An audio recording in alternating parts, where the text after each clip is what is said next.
Halo teman, jumpa lagi masih dengan C. Lili untuk melanjutkan obrolan video sebelumnya. C, coba ceritakan proses healingmu yang panjang itu. Tadi kan kita waktu di cut videonya kan bilang, Cece bilang, ini like ngomong tentang healing ini nggak mungkin bisa selesai. Bisa panjang sekali, bener, 7 hari 7 malam juga nggak kelar. Apalagi itu bicara tentang proses healing kita ya kan, masing-masing orang itu ya melewati fase-fase yang berbeda kan. Coba C cerita no C prosesnya. Jadi intinya gini Bunda, ya seperti awal tadi ya, bukan selesai kayak hipnoterapi atau selesai gini terus selesai enggak. Itu kan seperti ngupas kulit bawang. Nanti itu ada masa itu feeling itu tenang banget. Tahu-tahu ada emosi yang keluar lagi. Nah kalau itu kita nggak belajar terus upgrade untuk melatih kesadaran, nanti bisa keseret lagi ke emosi itu. Dan lagi di dunia luar ini kita kan nggak mungkin menutup diri. Maksudnya aku mau ngumpet terus lah biar nggak tersakiti, Iya, biar benar nggak aman. ke distract gitu kan nggak mungkin. Nggak mungkin karena kita hidup di dunia nyata ya. Jadi Betul. memang kita harus terus melatih terus. Jadi memang kalau saya sendiri dulu sempat heran, loh ini sudah emosi ini sudah kayaknya sudah diterapi ya, kok muncul lagi ya gitu. Tapi ternyata proses healing itu seperti itu, cuma nanti munculnya dia tidak separah yang pertama. Nanti lama-lama muncul lagi dikit-dikit, nanti lama-lama tahu-tahu hilang-hilang sendiri. Jadi intensitasnya yang lama-lama berkurang, berkurang. bukan masalahnya yang langsung Masalah kan hilang.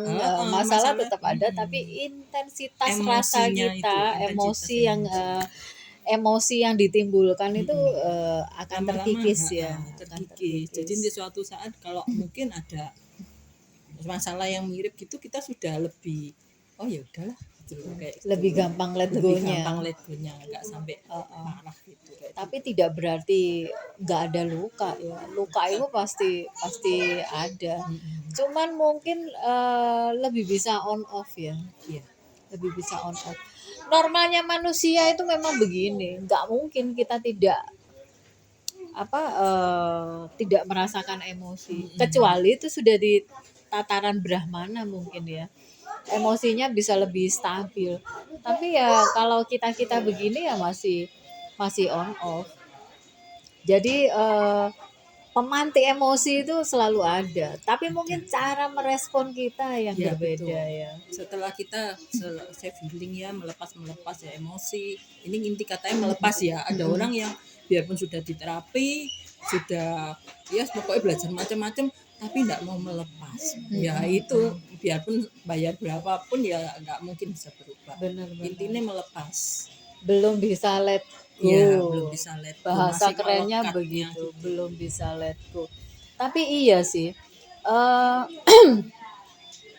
ya banyak orang yang keluar masuk kelas. Aku juga begitu. Sama. Entah berapa banyak duit yang aku habiskan untuk keluar masuk kelas. Kadang-kadang itu iseng banget, hanya kepo. Jadi opo tuh sih diajar gitu. Dan itu rela untuk membayar dan mahal. Bener gak sih? Itu kegilaan masa lalu ya. Aku sekarang udah nggak mau lagi. Tapi udah menurut saya loh ya, kita belajar biarpun kayak itu sekedar iseng, nggak mungkin nggak ada gunanya, sedikit banyak Benar. pasti ada. Benar, aku sepakat. Jadi dari 1 hari atau 2 hari materi itu pasti ada 1-2 yang bermanfaat. Tapi ya kadang-kadang karena ya materi itu sebenarnya materi yang kita sudah pernah belajar sebelumnya. Jadi ya oh ini toh gitu. Dan pada saat itu, pada masa-masa itu aku berani membayar mahal untuk untuk kekepoanku, untuk memenuhi kekepoanku. Ya kadang-kadang suka geli-geli sendiri dan suka nyesel. Aduh bodoh banget sih. Bodoh banget. Tapi ya emang itu. Bayar mahal-mahal. Iya benar-benar. Ngapain juga. Tapi emang begitu. Tapi sekarang aku udah beda. Kalau dulu itu aku ngerasa aku harus masuk kelas. Gitu kan. Aku harus masuk kelas. masuk kelas ini, kelas itu. Kadang materinya itu sama, Mirip-mirip. cuman karena pematerinya beda, itu pun juga aku Ikut. paksakan untuk ikut. Tapi sekarang aku udah beda. Aku lebih seneng membaca buku. Iya, Buku-buku aku yang tentang healing heeh, gitu. aku lebih nyaman membaca buku-buku tentang pemberdayaan, buku-buku tentang spiritual. Aku lebih suka seperti itu. Dan mungkin kelas terakhir yang aku masukin itu ya mungkin tahun 2020 kalau nggak salah ya. Habis itu udah aku ngerasa udah cukup gitu, udah cukup dan tetap upgrade keilmuan tapi dengan membeli banyak buku. Kalau Cici sekarang masih sering masuk kelas. Kalau sekarang lebih sering lihat dengerin dari YouTube. Oh Jadi gitu. saya milih juga sih. Tapi kayak untuk punyanya Mbak Krisna saya lebih sering kalau dia ada ya ada Zoom tapi untuk free gitu ada kayak anggota di grup itu saya ikut.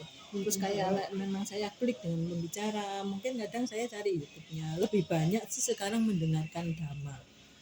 Nyari yang YouTube gitu jadi tentang mindfulness tentang apa, tapi yang pembicaranya ya memang maksudnya qualified gitu, Benar lebih benar banyak benar. dari seperti itu. Dan ternyata ya dengan era keterbukaan semua informasi itu kita bisa dapatkan hanya dengan menggunakan satu jari. Betul. Banyak sekali pemateri-pemateri keren di YouTube sana. Termasuk Yang selama ini tidak terjangkau ya. Bener, yang selama ini tidak terjangkau. terjangkau jadi Bener. terjangkau. Tidak terjangkau dari sisi jarak, Iya. tidak terjangkau dari sisi materi, biaya. heeh. Dan sekarang itu sangat mudah kita dapatkan di YouTube hanya dengan satu jari, modal satu jari. Makanya harus kita jaga. Harus selektif jarinya. Harus kita jaga dan Jarinya harus harus selektif. benar-benar selektif. Karena Iya, yang benar. kita lihat, kita baca, kita dengar, apalagi YouTube ya visual pendengaran. Nah kalau milihnya nggak benar, Iya. ya Karena semua meracuni, jalan ya. heeh. Semua Harus panca selektif. inderanya semua jalan. Nah, Ci, apa sih manfaat yang benar-benar Cici rasakan? Yang akhirnya bisa bilang alhamdulillah atau syukur aku itu tahun lalu itu pernah belajar ini itu. Momen-momen seperti apa ketika bisa merasakan berkat bahwa untung aku biar ikut kelas itu. Untung aku biar ikut kelas itu. Biasanya momen-momen seperti apa? Lebih ada momen waktu ngantar papa saya operasi ke Pineng, terus ternyata yang kita planning tidak sesuai untuk kenyataannya. Itu sempat gitu ya. Tapi ingat juga ya waktu kelas Tokyo responmu menentukan kan gitu. Langsung ya relax terus ya sudahlah dijalanin. Ini kita harus ngelakuin itu respon kita apa kayak gitu ada. Terus yang paling kerasa itu yang waktu pandemi kemarin. Kan kerasa tahu ini ketakutan sendiri ya wajar ya kita takut virus takut sembarang itu sempat tahu ini gimana ya cara rilisnya itu menurut saya yang paling kerasa itu waktu pandemi kan ekonomi kena emosi kena ya pastilah itu jadi mentalnya kita mentalnya itu lebih juga kena. Lebih bisa handle stresnya itu Dan akhirnya ngerasa beruntung karena sudah ada dasar sebelumnya ya. Aku juga sama. Aku merasa beruntung terus juga merasa Tuhan ini sayang saya ya karena ternyata aku itu dulu dikasih gini sampai ikut belajar itu ternyata dipersiapkan untuk ini Betul. Dipersiapkan untuk menghadapi pandemi. Nah nanti mungkin yang dialami di pandemi sekarang biarpun katanya memang bikin kita stres mungkin bikin kita nggak nyaman mungkin nanti kita dipersiapkan untuk yang lain Sepakat. Aku juga ngerasanya begitu.